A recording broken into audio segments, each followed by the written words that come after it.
Brain Anderson என்பவரை குறித்து ஒரு சின்ன சம்பவத்தை நாம் பார்க்க போகிறோம்.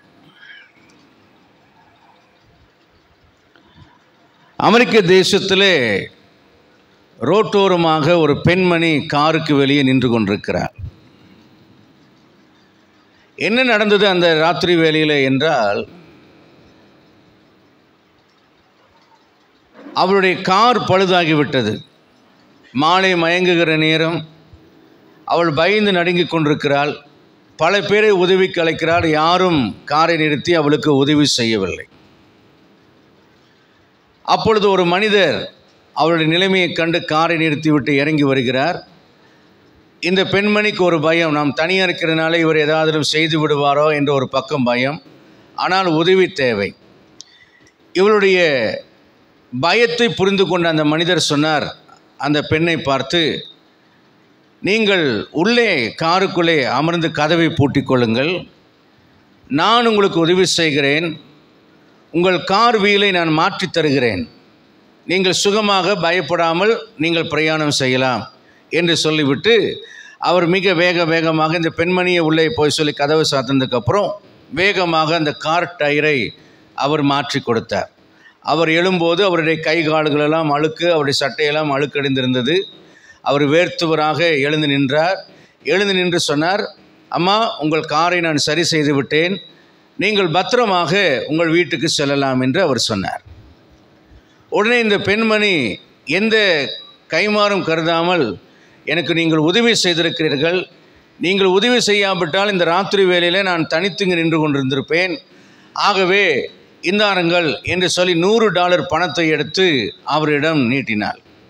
அப்பொழுது இந்த பிரைன் ஆண்டர்சன் அந்த பெண்மணியை பார்த்து சொன்னார், அம்மா, நான் மெக்கானிக்கும் அல்ல, கார் வீல் மாற்றக்கூடிய ஒரு வேலைக்காரனும் அல்ல, நான் ஒரு அன்பின் நிமித்தம் உதவி செய்ய வேண்டும் என்கிற மனப்பான்மை நிமித்தம் நீங்கள் இப்படி தனியாய் கஷ்டப்படுகிறதை கண்டு நான் உங்களுக்கு உதவி செய்தேன், ஆகவே எனக்கு பணம் தேவையில்லை என்று அவர் சொன்னார்.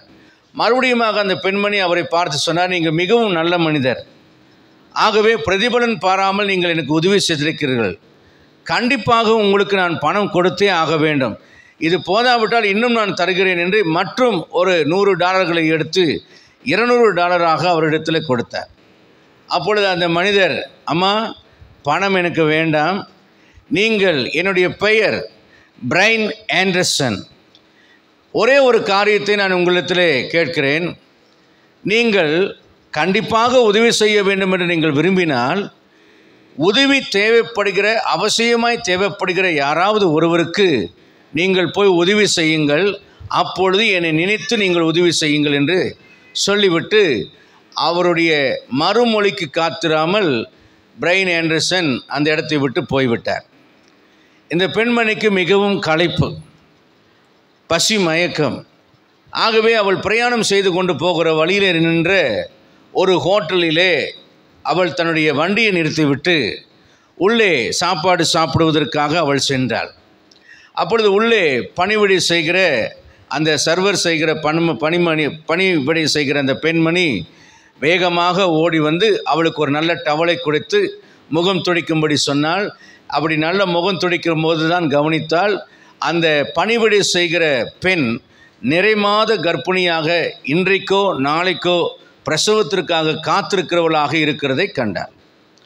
அப்பொழுது அந்த பெண்மணியினுடைய முகத்திலே ஒரு வாட்டம் இருக்கிறதை கண்டால், அப்பொழுது பேச்சு கொடுக்கும்போது ஏன் வாடிக்கொண்டிருக்கிறாய் என்று சொல்லும்போது, டாக்டர் சொல்லியிருக்கிறாங்க, இன்றைக்கோ அல்லது நாளைக்கோ எனக்கு டெலிவரி ஆகலாம் என்று சொல்லியிருக்கிறார்கள், ஆனால் டெலிவரிக்கு தேவையான பணம் இல்லை, என் கணவரும் நானும் உழைத்தாலும் எங்களுக்கு அந்த அளவுக்கு போதுமான வருமானம் இல்லாதனால நாங்கள் கஷ்டப்படுகிறோம், ஆனாலும் கடவுள் எங்களுக்கு உதவி செய்வார், கடவுள் பார்த்து கொள்வார் என்று சொல்லிவிட்டு அவளுடைய பதிலுக்கு காத்திராமல் அவளுக்கு பணிவிடை செய்தார்.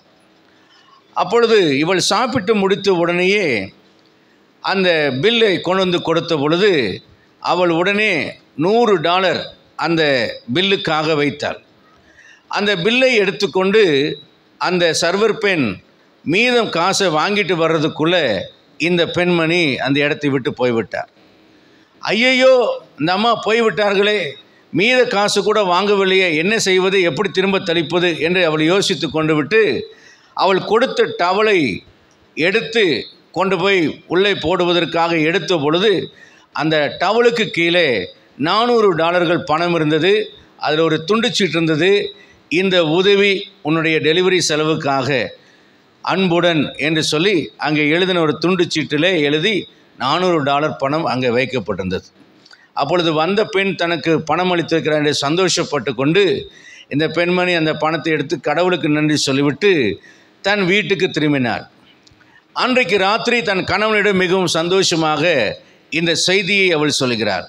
இந்த மாதிரிலாம் நடந்தது, எனக்கு தேவையான பணத்தை ஆண்டவர் நம்முடைய டெலிவரி செலவுக்கு தேவையான பணத்தை கொடுத்து விட்டார். ஆகவே நீங்கள் கவலைப்பட வேண்டாம், என் அன்பு கணவரே பிரைன் ஆண்டர்சன் என்று சொன்னாள். அல்லேலூயா, நல்ல ஒரு அல்லேலூயா சொல்லுங்க. மத்தேயு எழுதின சுவிசேஷம் 7ஆம் அதிகாரம் 12ஆம் வசனம் சொல்கிறது, மனிதர் உங்களுக்கு எவைகளை செய்ய விரும்புகிறீர்களோ அவைகளை நீங்கள் அவர்களுக்கு செய்யுங்கள். மனிதர் உங்களுக்கு எவைகளை செய்ய விரும்புகிறீர்களோ நீங்கள் அவைகளை அவர்களுக்கு செய்யுங்கள்.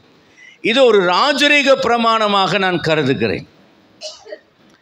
ஒரு குடும்பம் நன்றாக இருக்க வேண்டுமானாலும், ஒரு சமூகம் நன்றாக இருக்க வேண்டுமானாலும், நாம் இன்னொருவரை புரிந்து கொண்டு வாழக்கூடிய ஒரு மனநிலையிலே, பிறருக்கு உதவக்கூடிய ஒரு மனநிலையிலே, பிறருடைய நலனை விரும்புகிற மனநிலையிலே, நாம் சுயமற்றவர்களாக வாழக்கூடிய மனநிலையிலே நாம் வாழும்படியாக ஆண்டவர் நம்மை அழைக்கிற ஒரு அற்புதமான ஆலோசனை இருந்த வசனம் தான் இந்த வசனம். மத்தேயு 7ஆம் அதிகாரம் முழுவதையும் ஒரு சிறு பைபிள் என்று நான் அழைப்பேன்.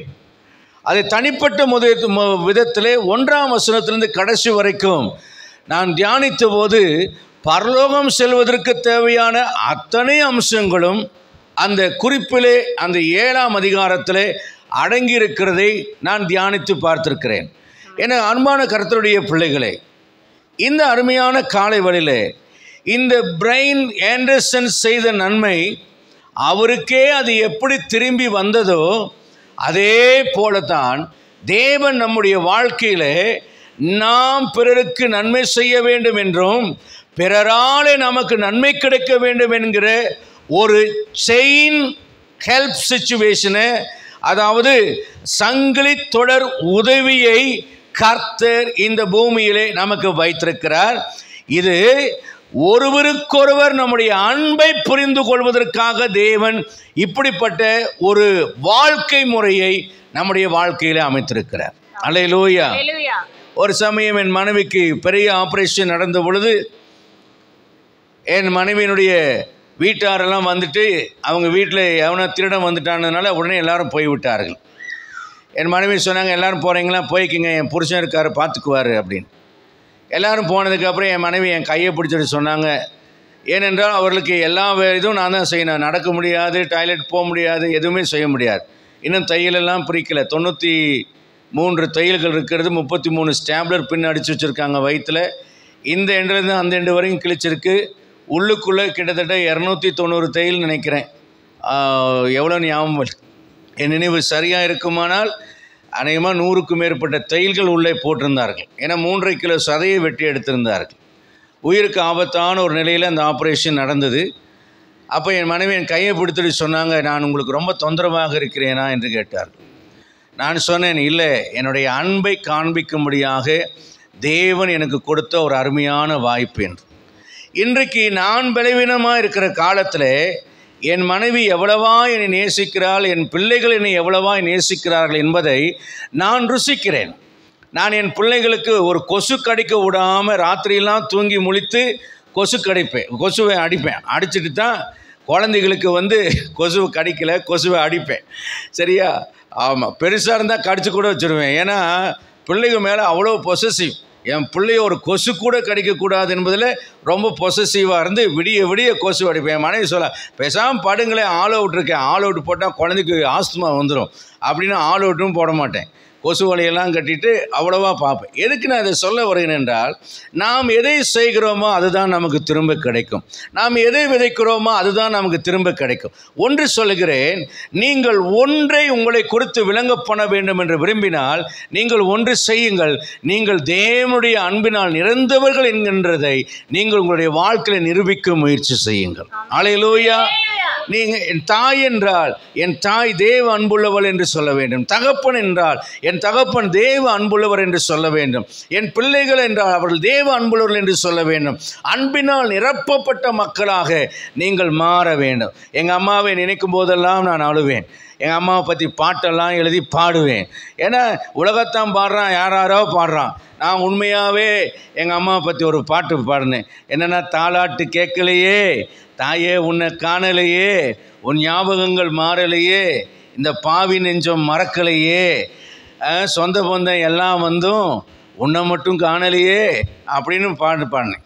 அதேமாதிரி பால் ஊட்டி சோறு ஊட்டினாய், ஆளாக, ஆள்னா ஆலமரம், ஆளாக நீ வேறாகினாய், அப்புறம் ஆளாக வேறாகினாய், ஜெபோபவாசத்தினால் தாயே உன்னை நீ கரைத்தாய், அப்புறம் இப்படி எழுதின பாட்டு. சரியா? அம்மாவை பற்றி ரொம்ப சொல்லக்கூடாது. எதுக்கு அப்படின்னா, உலகத்தான் பாடுறான். ஆனால் எங்கள் அம்மாவை நினச்சி நான் அப்படி பாட்டு பாடி ஆண்டவருக்கு நிறைய பாட்டு எழுதுகிறேன். அதுபோல் என் தகப்பனாருக்கு பிறந்த நாளுக்கு ஒரு பாட்டு எழுதி பாடினேன். அதேமாதிரி என் தாயாருக்கு ஒரு பாட்டு எழுதி பாடினேன். ஏன்னா, அன்பை எந்த விதத்திலாவது நாம் வெளிப்படுத்த வேண்டும். அவருடைய அன்பை மறக்க முடியவில்லை. உலகத்திலேயே எல்லா உயிர்களுக்கும் பிடிச்ச ஒன்று உறவு என்றால் அது அம்மா. ஏனென்றால் அம்மா என்னாலே எப்படி ஒரு இனிப்பில் எங்கே கடித்தாலும் இனிக்குமோ, அம்மானா அம்மா தான். அதுக்கு நிகர் எதுவுமே இல்லை. அது எல்லா பக்கத்துலேயும் எல்லா உயிர்களுக்கும் பிடித்த ஒரு பாத்திரம் அம்மாவாக இருக்கும். என் மனைவியை பெற்றது தாய்மையை கண்டிருக்கிறேன்.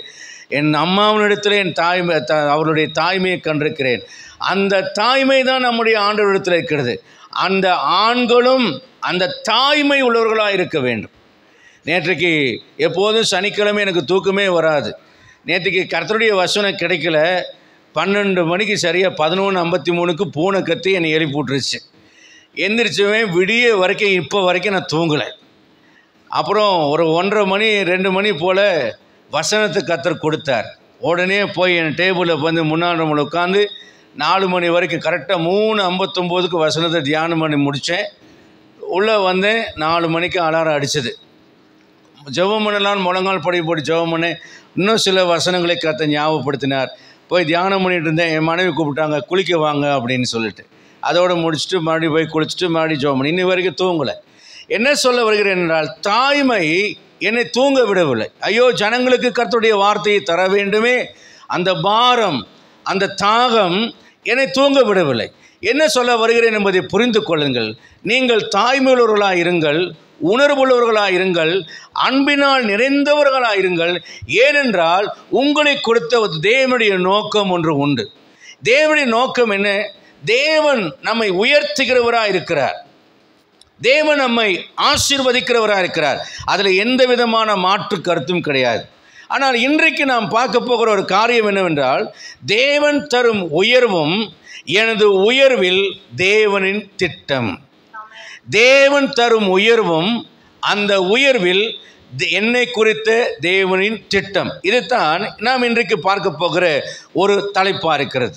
தேவன் தரும் ஆசீர்வாதங்கள் 2 விதத்தில் வருவதாக வேதத்தில் நாம் பார்க்கலாம். ஒன்று, தேவனுக்கென்று செயல்பட்டு ஊழியம் செய்யும் பொழுது தேவன் நம்மை ஆசீர்வதிக்கிறார். மறுபடியும் சொல்லுகிறேன், தேவனுக்கென்று செயல்பட்டு தேவனுக்காக நாம் ஊழியம் செய்யும் போது அந்த கீழான நிலைமையிலிருந்து கர்த்தர் நம்மை ஆசீர்வாதமான மேலான நிலைமைக்கு கொண்டு வருகிறார்.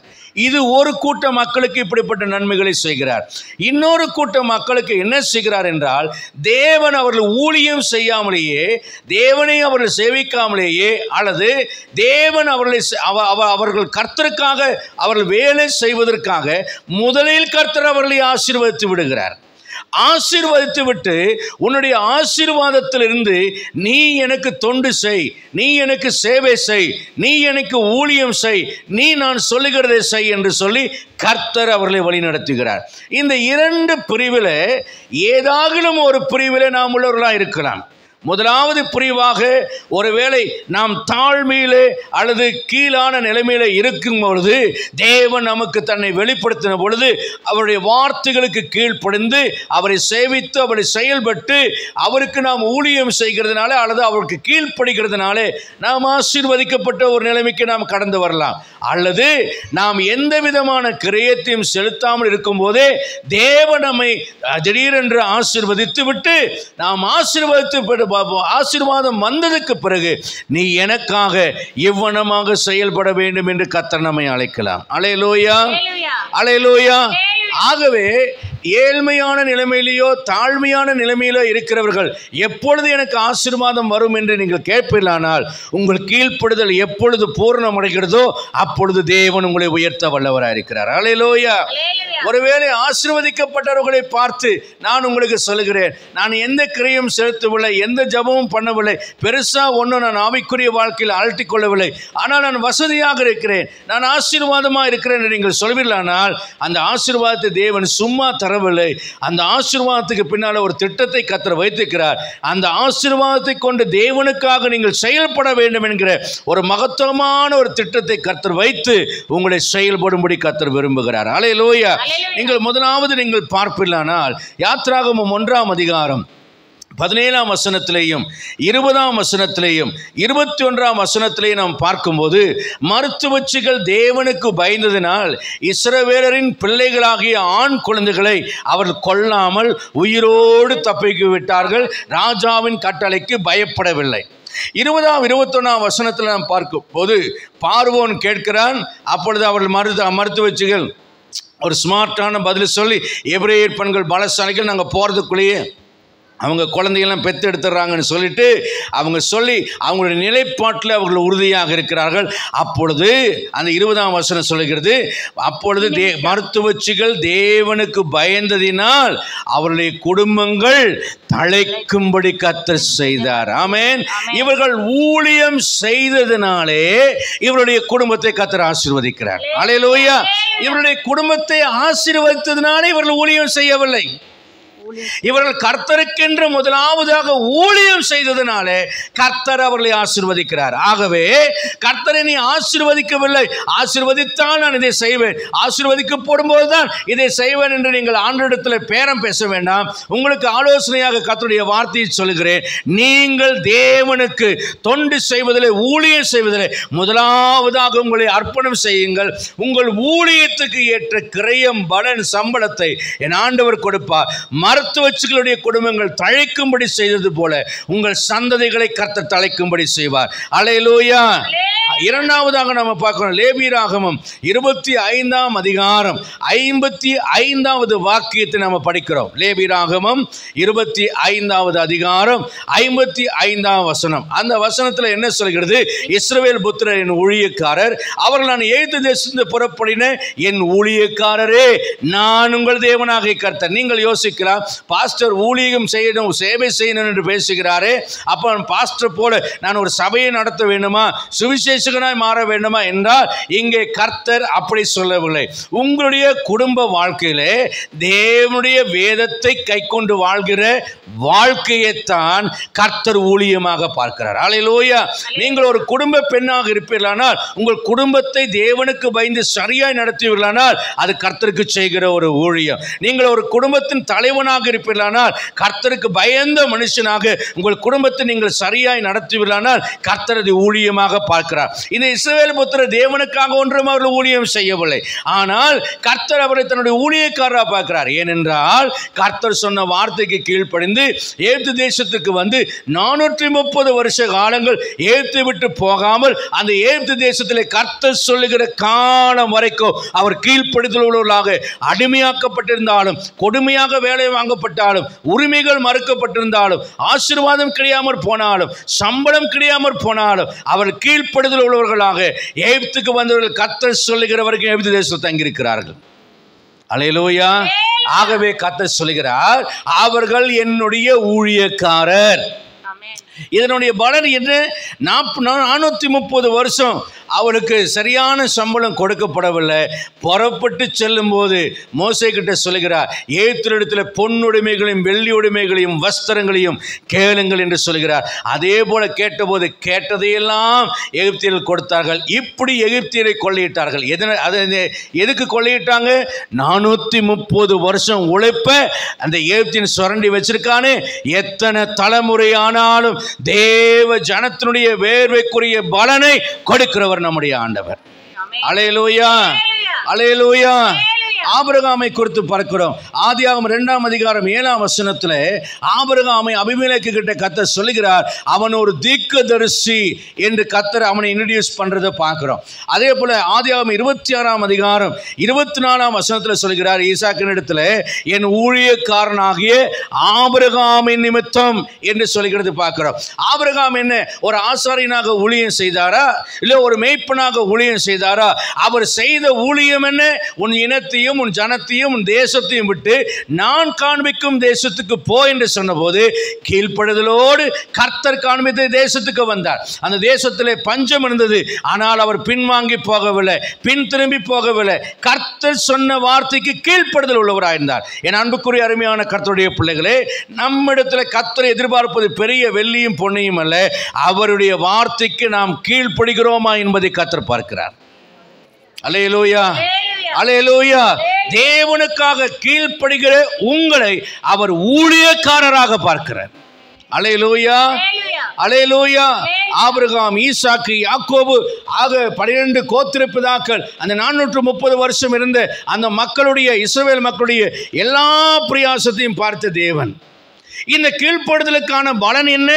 ஆதியாகமம் 12ஆம் அதிகாரம் 1-2-3 வசனத்தில் வாசிக்கிறோம், உன் இனத்தையும் உன் ஜனத்தையும் உன் தேசத்தையும் விட்டு நான் உனக்கு காண்பிக்கும் தேசத்துக்கு போ, நான் உன்னை ஆசீர்வதிப்பேன், உன் பேரை பெருமைப்படுத்துவேன், உன்னை பெருக பண்ணுவேன் என்றார். அப்படின்னா என்ன அர்த்தம்?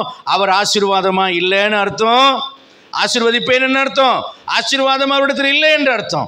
உன் பேரை பெருமைப்படுத்துவேங்கிறார். அப்ப இன்னும் அவருடைய பேர் பெருமைப்படுத்தப்படவில்லை என்று அர்த்தம். உன்னை பெருக பண்ணுவேன் என்கிறார். அப்ப அவர் இன்னும் பெருகவில்லை, சிறுமியாக இருக்கிறார் என்று அர்த்தம். ஆனால் ஆசீர்வதிக்கப்பட முடியாத நிலையிலிருந்து ஆபிரகாம், ஈசாக்கு, யாக்கோபெல்லாம் கர்த்தர் காண்பித்த அந்த தேசத்தில் இருந்தார்கள். ஆபிரகாம் காலத்திலையும் தேசத்தில் பஞ்சம் இருந்தது, ஈசாக்கின் காலத்திலையும் தேசத்தில் பஞ்சம் இருந்தது, யாக்கோபின் காலத்திலையும் தேசம் பஞ்சம் இருந்தது. அப்படியானால் பஞ்சம் இருக்கிற தேசம் என்றால் என்ன அர்த்தம்? அங்கே மழை பெய்யாது, அங்கே செழிப்பு இல்லை, அங்கே தண்ணி இல்லை, அங்கே நல்லா இல்லைன்னு அர்த்தம். அது வாழ தகுந்த இடம் இல்லை என்று அர்த்தம். ஆனால் ஆபிரகாம் சஞ்சரித்த தேசத்தை குறித்து கர்த்தர் சொல்கிறார், தேசத்து நீளம் அகலம் எவ்வளோ அவள் மட்டும் நடந்து திரி, இந்த தேசத்தை உன் சந்ததிக்கு தருவேன் என்கிறார். ஆனால் ஆபிரகாம் அங்கே வருத்தப்படவில்லை. என்னடா வறண்டதும் விடாய்த்ததும் தண்ணீரற்றதுமான ஒரு நிலத்தை என் சந்ததிக்கு தருவேன் என்று ஆபிரகாம் யோசிக்கவில்லை. அவருக்கு தெரியும் என் ஆண்டவர் அற்புதங்களை செய்ய வல்லவர் என்று. அல்லேலூயா.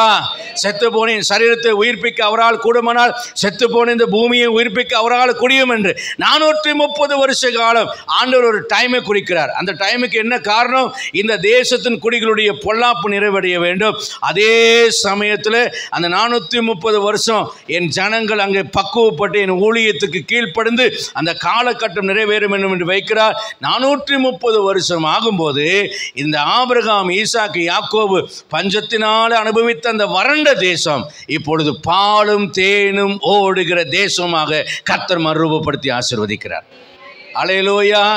நீங்கள் இருக்கிற குடும்பம் தான், நீங்கள் இருக்கிற தேசம் தான், நீங்கள் வாழ்கிற இடம்தான், நீங்கள் வாங்குகிற சம்பளம் தான். ஆனால் அந்த வீட்டைத்தான், அந்த இடத்தைத்தான், அந்த நாட்டைத்தான், அந்த சூழ்நிலையில் தான் கர்த்தர் ஒரு காலத்தில் வறண்டதாக இருந்தது, ஒரு காலத்தில் பஞ்சமுள்ளதாக இருந்தது. ஆனால் உங்களுடைய கீழ்ப்படுதல் முழுமையாக நிறைவேறும் பொழுது அந்த வறண்ட தேசம், அந்த கற்பாரியான தேசம், அந்த பஞ்சம் இருந்த தேசம் பாலும் தேனும் ஓடுகிற செழிப்பான தேசமாய் மாற்ற ஆண்டவர் வல்லவராக இருக்கிறார். அல்லேலூயா. ஏனென்றால் குடிகளுடைய பொல்லாப்பு நிமித்தம் தேசத்தை கர்த்தர் உவர்நிலமாய் மாற்றுகிறார். அப்படியானால் குடிகளுடைய கீழ்ப்படிதல் நிமித்தம் தேசத்தை பாலும் தேனும் ஓடுகிற தேசமாய் மாற்றுவார். உங்கள் வீட்டில் எவ்வளவாய் கீழ்ப்படுகிறீர்களோ உங்கள் வீட்டில் அவ்வளவாய் ஆசீர்வாதங்கள் தங்கும். உங்கள் வாழ்க்கையில் எவ்வளவாய் தேவனுக்கு கீழ்ப்படிய உங்களை ஒப்புக்கொள்கிறீர்களோ உங்களுடைய வாழ்க்கை அவ்வளவாய் ஆசீர்வதிக்கப்படும். உங்கள் பிள்ளைகளை எவ்வளவாய் தேவ வசனத்தின் வழியிலே நடத்துகிறீர்களோ உங்கள் பிள்ளை அவனமாக ஆசீர்வதிக்கப்படுவார். அல்லேலூயா. இதில் எந்த மாற்று கருத்துக்குமே இடமில்லை. இதில் எந்த விதமான காம்ப்ரமைஸுக்கும் இடமில்லை. 430 வருஷத்தில் அந்த சம்பளமாக, அந்த பலனாக, அந்த ஆசீர்வாதமாக தேவன் கொடுத்த காரியம் என்னவென்றால் பாலும் தேனும் ஓடுகிற தேசத்தை தந்தார். அல்லேலூயா. இன்றைக்கு பணம் சம்பாதிப்பதற்கு அநேகர் குறுக்கு வழிகளை நாடுகிறார்கள். பாவத்தின் வழிகளை போகிறார்கள். உடலை விற்று விடுகிறவர்கள் இருக்கிறார்கள். மனதை விற்று விடுகிறவர்கள் இருக்கிறார்கள். யூதாசை போல போகிற மக்கள் இருக்கிறார்கள். தவறான பாதைகளிலே போகிறவர்கள் இருக்கிறார்கள். திருடுகிறவர்கள் இருக்கிறார்கள். லஞ்சம் வாங்குகிறவர்கள் இருக்கிறார்கள். இவையெல்லாம் சாபம் நிறைந்த ஒன்றாயிருக்கிறது. அல்லேலூயா. என் அன்புக்குரிய அருமையான கர்த்தருடைய பிள்ளைகளே, உன்னுடைய கீழ்ப்படுதல் நிறைவேறும் பொழுது ஒருவேளை உன்னுடைய காலத்தில் ஒரு பெரிய மாற்றம் நீ நடந்த இடத்துல, உன் வீட்டிலே, உன் நாட்டிலே வராமல் இருக்கலாம். ஆனால் உன் பிள்ளையின் காலத்திலேயோ உன் பேர பிள்ளையின் காலத்திலேயோ பாலும் தேனும் ஓடுகிற கானானாக அது கர்த்தர் மாற்ற வல்லவராயிருக்கிறார். அல்லேலூயா. உங்க தாத்தா காலத்துக்கும் உங்க பேரன் காலத்துக்கும் பயங்கர வித்தியாசம் இருக்கிறது நீங்கள் பார்ப்பீர்கள். ஏனென்றால் உன் சந்ததியின் மேல் என் ஆவியும் உன் சந்தானத்தின் மேல் என் ஆசீர்வாதத்தை ஊற்றுவேன் என்று சொன்னவர் நம்மை ஆசீர்வதிக்க அவர் வல்லமை உள்ள தேவனாக அவர் காணப்படுகிறார் என்பது இந்த காலை வழியிலே நாம் புரிந்து கொள்ள வேண்டும். அப்போ மறுத்து வச்சு குடும்பங்களை தலைக்கும்படி செய்கிறார். சம்பளமாக நமக்கு ஏமாற்றுதலை திரும்ப நம்ம இடத்துல பொன்னும் வெள்ளியுமாக திரும்பி கொடுக்கிறார். நாம் நடந்த தேசத்திலே அவர் பாலும் தேனும் ஓடுகிற தேசமாக அவர் மாற்றுகிறார். நான்காவதாக நம்மை அதிபதியாக, அதிகாரியாகவும் உயர்த்துகிறவராக இருக்கிறார். ஆதியாகமம் 45ஆம் அதிகாரம் 26, 27 வசனத்தில் யாக்கோபு யோசேப்பு குறித்த காரியத்தை கேள்விப்பட்ட போது அவன் இருதயம் ஷாக்கு வந்து அப்படியே நின்று விட்டது. ஏன்? யோசேப்பு செத்து போயிட்டான்னு நினைச்சான். ஆனால் இப்போ எகிப்து தேசத்துக்கு எங்கும் அதிபதி. யோசேப்பினுடைய வாழ்க்கையில நாம பார்க்கிறோம். யோசேப்பு செய்த ஊழியம் என்ன?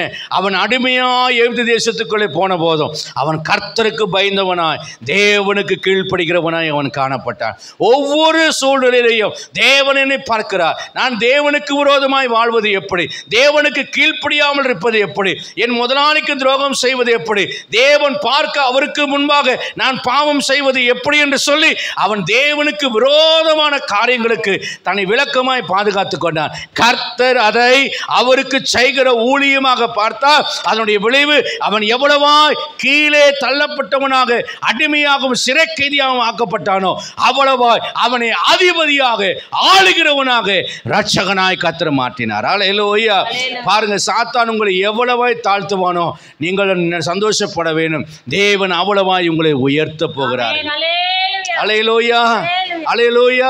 1 பேதுரு 5ஆம் அதிகாரம் 6ஆம் வசனம் சொல்கிறது போல ஏற்ற காலத்தில் அவர் உங்களை உயர்த்தும்படிக்கு அவருடைய பலத்த கரத்தின் கீழ் நீங்கள் அடங்கியிருங்கள். அல்லேலூயா. அடுத்தது, தேவன் தரும் உயர்விலே என்னுடைய ஊழியம் அல்லது எனது பங்கு அல்லது என்னை குறித்த தேவ திட்டத்தை நான் நிறைவேற்றுதல். தேவன் தரும் உயர்விலே நெகேமியா 9ஆம் அதிகாரம் 24, 25 வசனத்தை நாம் படிக்கலாம். அதே போல 35, 36, 37 வசனங்களையும் படிக்கலாம். நெகேமியா 9ஆவது அதிகாரம் 24, 25. பிள்ளைகள் உட்பிரவேசித்து தேசத்தை சுதந்திரித்துக் கொண்டார்கள். நீர் அவர்களுக்கு முன்பாக தேசத்தின் குடிகளாகிய கானானியரை தாழ்த்தி அவர்களையும் அவர்கள் ராஜாக்களையும் தேசத்தின் ஜனங்களையும் தங்கள் இஷ்டப்படி செய்ய அவர்கள் கையில் ஒப்புக் கொடுத்தீர். அவர்கள் அரணான பட்டணங்களையும் செழுமையான பூமிகளையும் கட்டி கொண்டு சகலவித உடைமைகள் நிறைந்த வீடுகளையும் வெட்டப்பட்ட துறவுகளையும் ஏராளமான திராட்சை தோட்டங்களையும் ஒலிவ தோப்புகளையும் கனி கொடுக்கும் விருட்சங்களையும் சுதந்திரித்துக் கொண்டு புசித்து திருப்தியாகி கொழுத்து உம்முடைய பெரிய தயவினால் செல்வமாய் வாழ்ந்தார்கள். கரங்களை வைத்து செல்வம் எப்படிப்பட்டவன்? அரணான பட்டணம், செழுமையான பூமி, சகலவித உடைமைகள் இருந்த வீடு, வெட்டப்பட்ட துறவு, ஏராளமான திராட்சை தோட்டம், ஒலிவ தோட்டம், கனி கொடுக்கும் விருட்சம், புசித்து திருப்தியாகி கொழுத்து கர்த்தர் செய்த பெரிய தயவினாலே செல்வமா வாழ்ந்தார். அப்ப நம்மை செல்வமாய் வாழ செய்கிறவர் யாரு? நம்முடைய ஆண்டவர். எப்பொழுது நம்முடைய பிதாக்கள் கீழ்ப்படிந்தார்கள் 430 வருஷம், அதனுடைய விளைவு பஞ்சத்தை செழிப்பாக பாலும் தேனும் ஓடுகிற தேசமாக மாற்றி இப்பொழுது அடுத்த தலைமுறை சந்ததி வருகிறது. இந்த சந்ததிக்கு கஷ்டம்னா என்னன்னு தெரியாது, பாடுனா என்னன்னு தெரியாது, அடிமைத்தனா என்னன்னு தெரியாது, பார்வோனுனா என்னன்னு தெரியாது, வனாந்திரம்னா என்னன்னு தெரியாது, பசினா என்னன்னு தெரியாது. இது பார்ன் வித் சில்வர் ஸ்பூன் என்று சொல்கிறது போல இது பிறக்கும் போதே ஒரு ஆசீர்வாதமான சந்ததியாய் பிறந்து விடுகிறது. அல்லேலூயா. ஆனால் இந்த சந்ததியினிடத்தில் கர்த்தர் என்ன எதிர்பார்க்கிறார்? உன்னை ஆசீர்வாதமாக உன்னை பிறக்க வைத்தேனே, ஆசீர்வாதமான குடும்பத்தில் உன்னை பிறக்க வைத்தேனே, சகல ஆசீர்வாதத்தையும் உனக்கு அனுபவிக்கும்படி வைத்தேனே, நீ எனக்கு கீழ்ப்படைய வேண்டும். நான் உனக்கு கொடுத்த ஆசீர்வாதத்தை கொண்டு என் சித்தத்தை நிறைவேற்றும்படியான ஊழியத்தை நீ செய்வாயாக என்று சொல்லி கர்த்தர் இந்த இஸ்ரவேல் புத்திரருக்கு சொன்னார். ஆனால் இவர்கள் என்ன செய்தார்கள்? கானானை சுதந்திரத்துக் கொண்டதுக்கு அப்புறம் 35, 36, 37 வசனத்தை படிங்க. அவர்கள் தங்கள் ராஜ்யத்திலும் நீர் அவர்களுக்கு கொடுத்த உம்முடைய பெரிய தயையிலும் நீர் அவர்களுக்கு முன்பாக திறந்து வைத்த விசாலமும் செழிப்புமான தேசத்திலும் உமக்கு ஊழியம் செய்யாமல் என்ன செய்யாமல் அப்படி என்ன? உமக்கு கீழ்ப்படியாமல். அங்கே ஒவ்வொரு இஸ்ரவேலும் ஊழியமாக செய்வான். அவன் தோட்டத்துக்கு போவான், காட்டுக்கு போவான், வெள்ளாமை பண்ணுவான், நல்ல சோறாக்குவான், சாப்பிடுவான், ஆட்டு மந்தியை மேய்ப்பான், எல்லாம் பண்ணுவான். கர்த்தர் என்ன சொல்லுகிறார்? உன்னுடைய வாழ்க்கையில் நான் உனக்கு கொடுத்த கற்பனைகளையும் நியாயப்பிரமாணங்களையும் நீ கீழ்ப்படுதலோடு கை கொள்ளாம, அதைத்தான் அவர் சொல்றாரு, வசனத்துக்கு கீழ்ப்படிவதை கர்த்தர் தனக்கு செய்யும் ஊழியமாக பார்க்கிறார். அல்லேலூயா. இந்த பெரிய தயையை நான் உனக்கு கொடுத்தனே, விசாலமான தேசத்தை உனக்கு கொடுத்தனே, செல்வ உடைமைகள் இருந்த வீட்டை நான் உனக்கு கொடுத்தனே, நீ அந்த இடத்துல என்ன செய்யவில்லை? என்னுடைய வசனங்களுக்கு கீழ்ப்படியவில்லை, என் வார்த்தைகளை மதிக்கவில்லை, என்னை கனம் பண்ணவில்லை, என் பிரமாணங்களை என் கற்பனைகளை நீ கை கொள்ளவில்லை, எனக்கு நீ ஊழியம் செய்யாமலும் தங்கள் துர்க்கர்மங்களை விட்டு திரும்பாமலும் போனார்கள். என்னவில்லை? கர்த்தரை ஒழுங்காய் ஆராதிக்கவில்லை, தேவனுக்குரிய மரியாதையை கொடுக்கவில்லை. ஏலியின் பிள்ளைகள் என்ன செய்தார்கள்? தேவனுடைய ஊழியக்காரர் இருக்கிற அவர்கள் கொழுப்பை கர்த்தருக்காக தணிக்க வேண்டும். கொழுப்பு என்பது ஆல் க்ளோரி என்று அர்த்தம், எல்லா மகிமை என்று அர்த்தம். எல்லா மகிமையையும் தேவனுக்கு செலுத்தாமல் அவர்கள் அந்த மகிமையை தங்களுக்கு எடுத்துக்கணும். அந்த கொழுப்பு கறியில் பார்த்தீங்கன்னா கொழுப்பு போட்டால் தான் பிரியாணி டேஸ்ட்டாக இருக்கும். கொழுப்பு குழம்புல கொஞ்சம் போட்டால் தான் அந்த குழம்பு கொஞ்சம் ருசியாக இருக்கும். வெறும் தொடக்கறியை சக்கக்கறியை போட்டால் ஒன்றுமே நல்லா இருக்காது. கொஞ்சம் கொழுப்பு போட்டு பாருங்கள், அந்த ருசியே மாறும். இப்போ என்ன பண்ணுறாரு ஆண்டவர்? கொழுப்பு தின்னா ஹார்ட் அட்டாக்கில் செத்து போயிடுவேன். டாக்டர்கிட்ட போனால் சொல்கிறார், கொஞ்சம் ப்ரெஷர் இருக்குது சார், நான் வெஜிடேரியன் சாப்பிடாதீங்க, ஃப்ரையை சாப்பிடாதீங்க. ஏன்? கொழுப்பு ஏறி ஹார்ட் அட்டாக் வந்துடும். அப்போ கர்த்தர் சொல்கிறாரு, கொழுப்பை புசிக்கிற எந்த ஆத்மாவும் செத்து போயிடும், நீ கொழுப்பு சாப்பிடாது. உனக்கு கொழுப்பு சாப்பிட்ற சரீரத்தில் கொழுப்பு கட்டி போய் அவன் சாவது எப்படியோ அதே போல கர்த்தருக்கு மகிமையை செலுத்தாத மனிதனை கர்த்தர் அடித்து போடுவார்.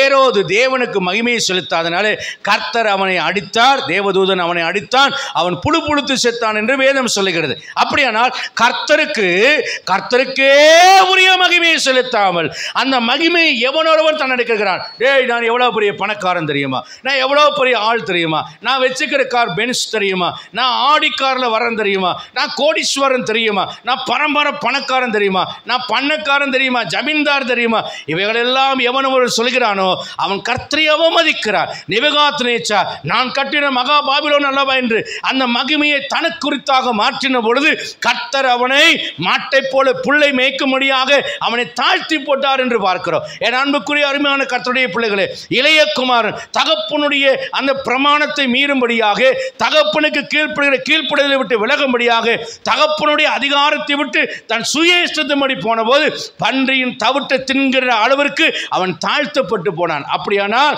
இவைகளெல்லாம் நமக்கு சொல்லுகிற காரியம் என்ன?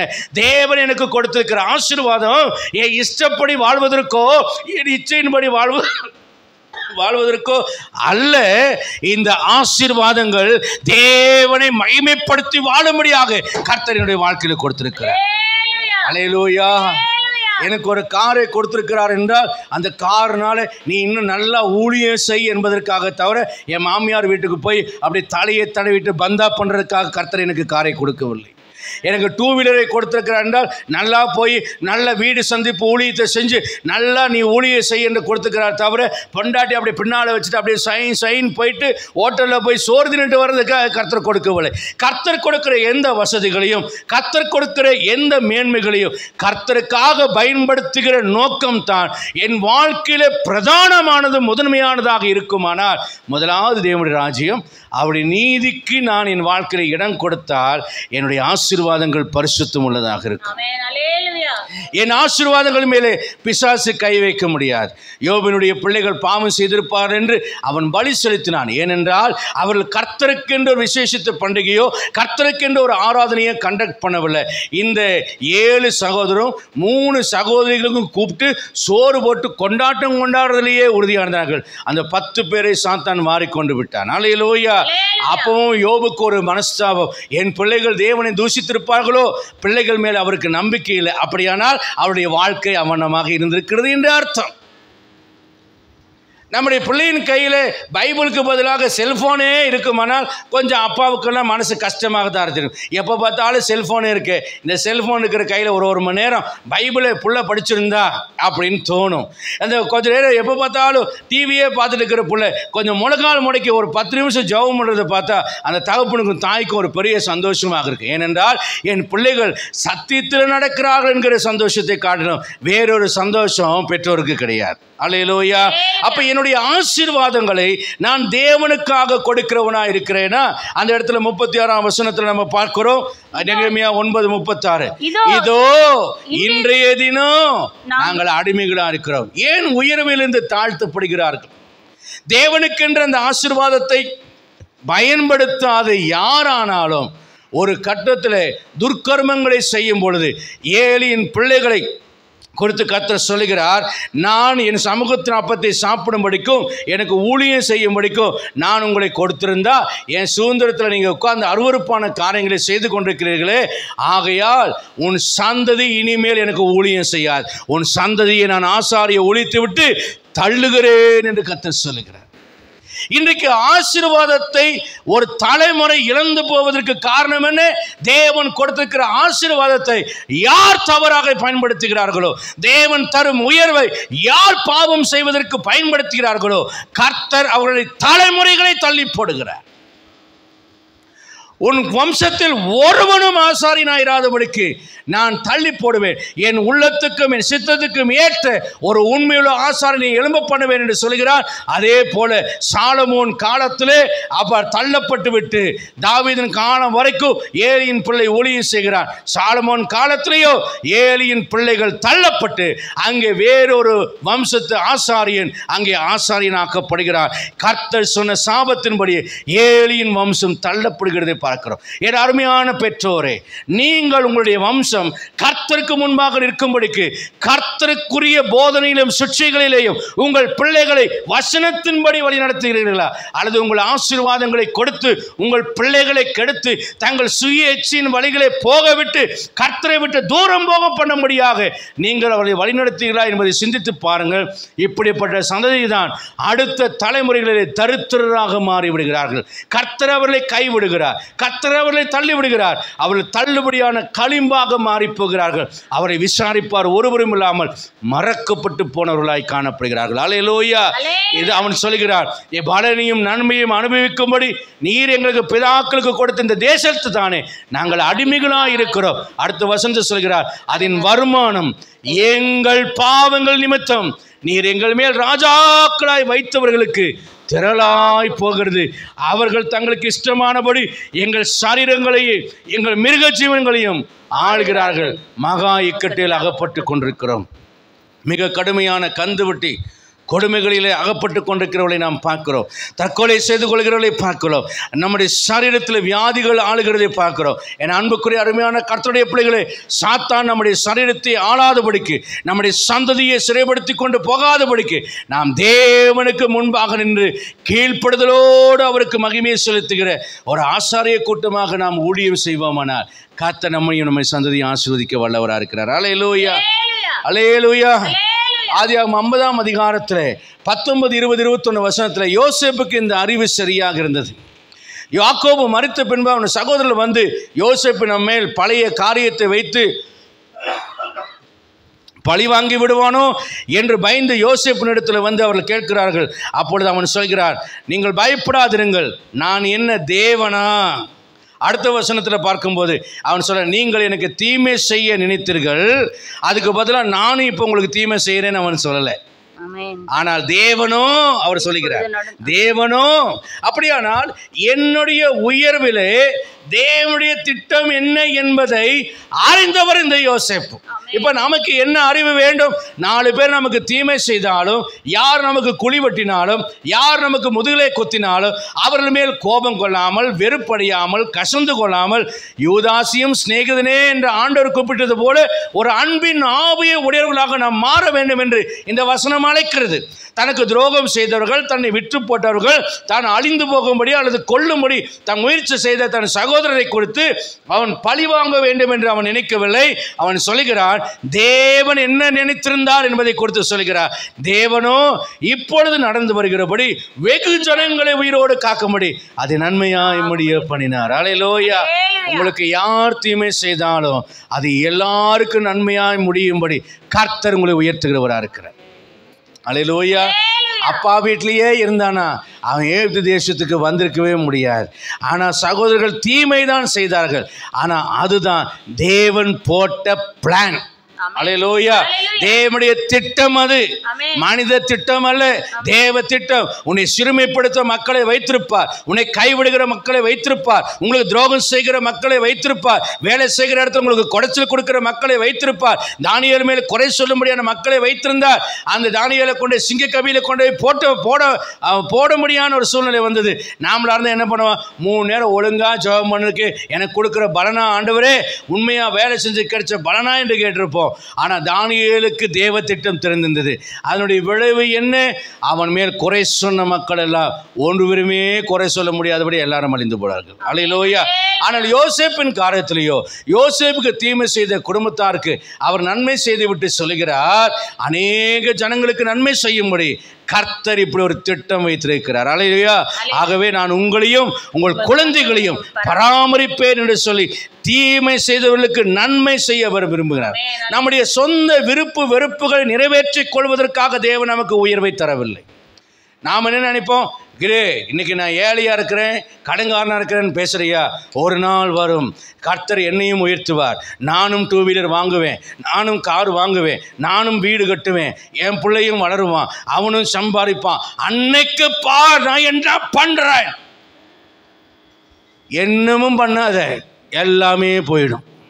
அல்லேலூயா. யோசேப்பு அப்படி அறைகூபவில்லை. தனக்கு தீமை செய்த தன் சகோதரருக்கு அவன் பட்சமாய் பேசி, ஆறுதலாய் பேசி, அவர்களுக்கு ஜீவ ரட்சனை செய்கிற ரட்சகனாக மாறினார். அல்லேலூயா. யார் ஒருவர் தீமைகளை ஏற்றுக்கொண்டு நன்மை செய்கிறார்களோ அவர்களை கர்த்தர் ஆசீர்வதிக்கிறார். சிலரையெல்லாம் கர்த்தர் என்ன வைத்திருக்கிறார் தெரியுமா? மாறாவை போல எல்லாத்துக்கும் வெறுப்பை கொடுக்கக்கூடிய மக்களாக வைத்திருக்கிறார். சிலரை பாருங்க, இவன் ஏண்டா இந்த வீட்டில் வந்து பிறந்தான், இவன் ஏண்டா இந்த வீட்டுக்குள்ளே வந்தா, இவனை ஏண்டா கல்யாணம் பண்ணிட்டு வந்தீங்க, இவனை ஏண்டா இந்த வீட்டுக்குள்ளே கொண்டு வந்தீங்க, இவனெல்லாம் ஒரு மனுஷனா அப்படிங்கிற மாதிரி மாறாவின் தண்ணீராக இருப்பார்கள் சில பேர். ஆனால் சிலரை அந்த மாறாவின் தண்ணீரை மதுரமாய் மாற்றுகிற மரமாக கர்த்தர் பக்கத்திலேயே வைத்திருப்பார். ஏனென்றால் மாறாவின் தண்ணீர் இடத்தில் நின்று கொண்டு பார்க்கும்போது கர்த்தர் ஒரு மரத்தை காண்பித்தார். அப்போ இந்த கசப்பை மாற்றக்கூடிய மதுரமாய் தரக்கூடிய மரத்தை இங்கே வைத்திருக்கிறார். இப்போ என்ன செய்யணும்னா, இந்த கசப்பு மாற வேண்டுமானால் அந்த மரம் சாக வேண்டும். என்னங்க, இந்த மதுரம், இந்த மாறாவின் கசப்பு மாற வேண்டுமானால் அந்த மதுரமான மரம் வெட்டப்பட வேண்டும். சிலரை கர்த்தர் தியாகம் செய்வதற்காகவே வைத்திருப்பார். சில குடும்பங்களிலே சில கணவனை, சில மனைவியை, சில பிள்ளைகளை, சில பெற்றோரை, சில உறவுகளை திருத்துவதற்காகவே கர்த்தர் உங்களை மதுரமாக வைத்திருப்பார். நீங்கள் யோசிப்பீர்கள், இந்த மாறாவிலே நான் வாழும்படியாக கர்த்தர் என்னை போட்டு விட்டாரே, இந்த அக்னி சூளைக்குள்ளே கர்த்தர் போட்டு விட்டாரே, இந்த கசந்து போகிற வெறுக்கத்தக்கதான வாழ்க்கையில என்னை வைத்து விட்டாரே. சங்கடப்படாதீங்க.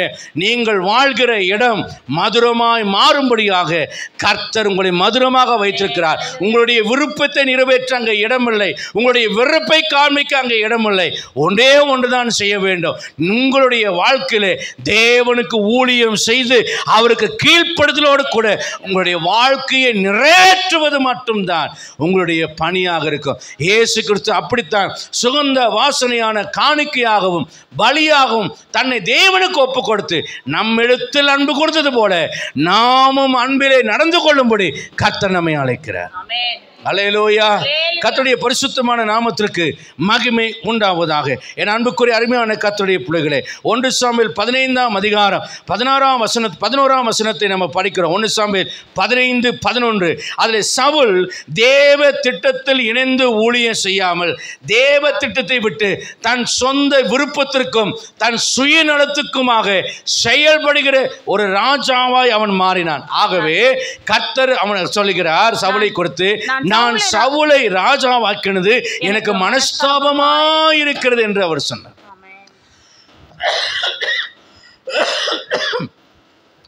நான் சவுலை ராஜாவாக்கினது மனஸ்தாபமா இருக்கிறது. இந்த சவுல் என்ன செய்தான்? அமலேக்கின் மேல் இருக்கிற கோபத்தை தீர்க்க சொன்னா அவன் 2ஆம் தரமும் முதல் தரமானவைகளெல்லாம் வச்சுட்டு ஒன்றுக்கும் உதவாதிகளை மட்டும் எரிச்சு போனான். எல்லாத்தையும் அழிச்சு போட என்று கர்த்தர் சொன்னார். அவன் சுயநலமாய் அவனுடைய விருப்பத்தின்படி தனக்கு வேண்டும் என்பதற்காக சிலதை வைத்தான். கர்த்தர் கோபம் கொண்டார். நடந்த சம்பவம் என்ன? 1 சாமுவேல் 15ஆம் அதிகாரம் 17ஆம் வசனத்தில் சாமுவேல் மூலியமாக கர்த்தர் சவுலிடத்தில் சொல்கிறார், நீர் உம்முடைய பார்வைக்கு சிறியவராய் இருந்த போது அல்லவா நீர் ராஜாவானீர். அல்லேலூயா. அப்படின்னா என்ன நடந்தது? சவுலுக்கு ராஜாவான உடனேயே தேவனுடைய பேச்சு, தேவனுக்கு கீழ்ப்படுதல், இதெல்லாம் அவருக்கு ஒரு பெரிய முக்கியமானதாக தெரியவில்லை. என்னடா நான் ராஜா வச்சேன், என் இஷ்டப்படி நான் செய்ய முடியாதா? நான் அறகுறையா செஞ்சா போதும், கொஞ்சம் ஆண்டவருக்கு கொஞ்சம் எனக்கு. அதான் ஆண்டவர் சொல்கிறார், 2 எஜமானுக்கு ஒருவன் ஊழியம் செய்ய முடியாது. நான் ராஜாவாக மாறியிருக்கலாம், ஆனால் நான் ராஜாவானாலும் நான் தேவனுக்கு ஒரு ஊழியன் என்பதை மறந்து விடக்கூடாது. தாவீது ராஜாவானான், ஆனால் அவன் என்றைக்குமே தேவனுக்கு தன்னை ஊழியக்காரனாக படைத்தான். மீகாள் என்கிற அவன் மனைவி அவன் டான்ஸ் ஆடி உடன்படிக்கை பெட்டிக்கு முன்பாக ஆராதித்த பொழுது அவமரியாதையாக அவனை கேலி செய்து பேசின பொழுது அவன் சொல்கிறார், நான் இன்னும் நீசனும் இன்னும் அர்ப்பணமாக இருக்கிறேன் கர்த்தருக்கு முன்பாக என்று தன்னை அவன் எந்த இடத்துல வைத்திருந்தானோ அவன் ராஜாவான பின்பும் அந்த இடத்தை மறக்காம அதிலேயே தன்னை வைத்திருந்தான். ஆகவே தான் கர்த்தர் தாவீதை தன் இருதயத்துக்கு ஏற்றவனாக கண்டார். ஆனால் சவுலோ இருதயத்தில் மேட்டிமுள்ளவராய் நடந்தார். தேவ வார்த்தைக்கு அவர் கீழ்ப்படியவில்லை. விளைவு என்ன? 22, 23 வசனங்கள் இவனமாக சொல்கிறது. அதற்கு சாமுவேல், கர்த்தருடைய சத்தத்துக்கு கீழ்ப்படிதலை பார்க்கிலும் சர்வாங்க தகனங்களும். கர்த்தருடைய சத்தத்துக்கு கீழ்ப்படிகிறதை விட பலி செலுத்துறது ஆண்டவருக்கு பிரியமா இருக்குமா? பலியை பார்க்கணும், கீழ்ப்படுதலும் ஆட்டுக்கடாக்களுடைய கொழுப்பை பார்க்கணும். நீ கர்த்தருடைய வசனத்துக்கு செவி கொடுக்கிறதாண்டா முக்கியம்னு சொல்றார். அடுத்த வசனத்தை சொல்றாரு, அதுல 2 பண்ணுதல் என்றான கர்த்தரை ஏமாற்றுதல். அப்படியே ஆண்டவர் பக்கம் இருக்கிறது போலயே இருந்துட்டு இன்னொரு பக்கம் வேற யாருக்காவது இடம் கொடுக்கிறது. அதான் 2 அகம். அகம் என்றால் உள்ளம், 2 என்றால் 2 மாய்மானமான ஒரு உள்ளம். இது பிள்ளி சூனிய பாவமும் முரட்டாட்ட மனிதர் அவபக்திக்கும் விக்கிரகாரானிக்கு சரியா இருக்கிறது என்று சொல்லிவிட்டு ஒரு டெத் சென்டென்ஸ் ஒன்றை சொல்லுகிறார். ஒரு ஜஸ்டிஃபிகேஷன் ஒன்று அங்கே அவர் ஜஸ்டிஸ் சென்டென்ஸ் ஒன்று சொல்லுகிறார். அது என்ன? நீர் கர்த்தருடைய வார்த்தையை புறக்கணித்தபடியினால் அவர் உம்மை ராஜாவாயிராதபடிக்கு புறக்கணித்தார். இங்கே சவுல் டீப்ரமோட் பண்ணப்படுகிறதை நாம் பார்க்கிறோம். சிறியவனாய், தன்னுடைய பார்வைக்கு சிறியவனாய் இருந்தபோது இவனுக்கு கர்த்தர் ப்ரமோஷன் கொடுத்தார். என்றைக்கு பெரியவனாய் மாறி கர்த்தருடைய வார்த்தைக்கு கீழ்ப்படியாத அளவிற்கு ஒரு மேட்டுமை அவருடைய உள்ளத்தில் வந்து கீழ்ப்படியாமை வந்ததோ அன்றைக்கு அவரை டீப்ரமோட் பண்ணுறார். அவன் ஸ்டில் ராஜா தான், ஆனால் கர்த்தருக்கு முன்பாக அவன் ராஜா இல்லை. இப்போ கர்த்தருக்கு முன்பாக யார் ராஜானா? தாவீது தான் ராஜா. ஆனால் தாவீதுக்கு ராஜ்யபாரம் கிடைக்கவில்லை. ஆனால் ராஜ்யபாரத்தை நடத்தக்கூடிய அத்தனை அனுக்கிரகம் கிருபையும் எங்கே போய்விட்டது என்றால் தாவீதின் இடத்திற்கு போய்விட்டது. கர்த்தர் தள்ளிவிட்டார். கர்த்தருடைய வார்த்தையை புறக்கணித்தபடினால் கர்த்தருமை ராஜாவாக இருக்காதபடி புறக்கணித்து தள்ளினார். அப்போ தேவனால் எவ்வளவா உயர்வு கொடுக்கப்படுகிறதோ தேவனுக்கு நாம் கீழ்ப்படியாத போது அவ்வளவாய் நாம் தள்ளப்படுகிறோம் அல்லது தாழ்த்தப்படுகிறோம். கர்த்தருடைய உடன்படிக்கைகளை வந்த மாறுதல். இஸ்ரவேல் ஜனங்கள் அந்த 10 பேர் துர்ச்செய்தியை கொண்டு வந்தபோது இந்த வடாந்தத்தில் செத்து போனால் தேவலை என்று சொல்லி அவர்கள் முறுமுறுத்த போது, என் செவி கேட்க நீங்கள் சொன்ன பிரகாரம் செய்வீர், என் உடன்படிக்கைக்கு வந்த மாறுதலை நீங்கள் பார்ப்பீர்கள், இன்னும் 40 வருஷம் இந்த வனாந்தரை சுற்றுவில் என்று சொல்லி கர்த்தருடைய வாக்குத்தத்தத்தையும் உடன்படிக்கையிலையும் ஒரு கால நீட்சி எப்படி ஏற்பட்டதோ, ஆசீர்வாதத்துக்கு எப்படி அவர் தூரமாய் போனார்களோ அப்படித்தான் நம்முடைய வாழ்க்கையிலையும் தேவனுக்கு கீழ்ப்படுகிற கீழ்ப்படுதலை விட்டு நாம் விலகும் பொழுது நாம் ஆசீர்வாதத்தை சுதந்திரிப்பதற்கு ஏதுவான ஒரு கால நீட்சி, ஒரு கால தாமதம், ஒரு சுற்றி வரக்கூடிய நிலை நம்முடைய வாழ்க்கையிலே கடந்து வந்து. அல்லேலூயா. நீங்கள் ஒன்றை எப்பொழுதும் மறந்துவிடக்கூடாது, நம்முடைய ஆண்டவர் பரிசுத்தம் உள்ளவர். மற்ற கடவுளுக்கும் நமக்கும் நம்முடைய தேவனுக்கும் என்ன வித்தியாசம் என்று வேதத்தில் நம்ம பார்க்குற எத்தனையோ கடவுள்களுடைய பேர்கள் சொல்லப்பட்டிருக்கிறது. தேவனுக்கும் நம்முடைய ஆண்டவருக்கும் மற்ற இதுக்கும் என்ன வித்தியாசம்? நம்முடைய ஆண்டவர் பரிசுத்தம் உள்ளவர், குற்றமற்றவர், பாவம் இல்லாதவர், பாவம் செய்யாதவர், பாவம் அறியாதவர். அல்லேலூயா. கர்த்தருடைய நாமத்துக்கு மகிமை உண்டாவதாக. அதே காரியத்தில் நம்ம பார்க்கும்போது இன்னொரு காரியத்தை குறித்து நம்ம பார்க்குறோம்.